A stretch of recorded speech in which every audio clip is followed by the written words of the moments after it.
Have you ever opened a loaf of bread and wondered, how did it rise? The secret? Yeast. Just a little bit spreads through the whole dough and changes everything. Now, imagine that, but spiritually.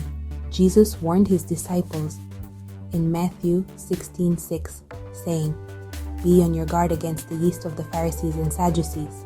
But what did he mean? And more importantly, what does that mean for us today in the modern church? Stick with me. This might just change how you see your faith. The Pharisees were the religious leaders of Jesus' time. They looked holy, prayed loudly in public, and followed the law down to the smallest detail. Yet, Jesus called them out. Why? Because their hearts were far from God. Their faith was all about outward appearance, not genuine love for God and others. Jesus wasn't talking about bread. He was warning against the spread of hypocrisy, legalism, and false teaching that could poison faith. But that was 2,000 years ago. What about today? Let's be real. Have you ever felt like church is more about rules than about a relationship with Jesus? Have you seen people act holy on Sunday, but live completely different the rest of the week?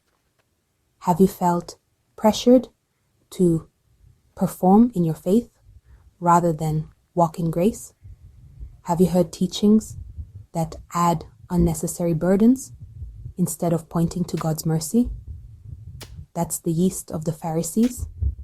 A little bit of legalism, a little bit of hypocrisy, a little bit of false teaching, and before you know it, it spreads. But Jesus offers something different. He calls us to a faith that is real, not based on performance, but on His grace. In Luke 12:1, He said, "Be on your guard against the yeast of the Pharisees, which is hypocrisy." Instead of legalism, Jesus gives freedom. Instead of empty religion, Jesus gives relationship.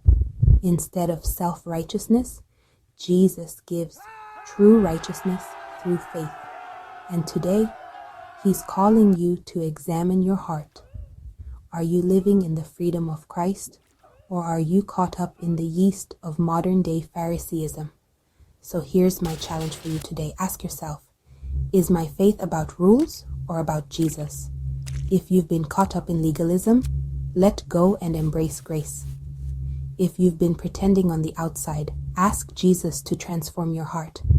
If you follow teachings that focus more on performance than on Christ, turn back to the truth of the gospel. Jesus is calling you to authentic faith. Will you listen? Let's be on guard. Let's stay rooted in Jesus. And let's keep our faith real. Like, share, and comment below. What are your thoughts on this? Let's talk about it.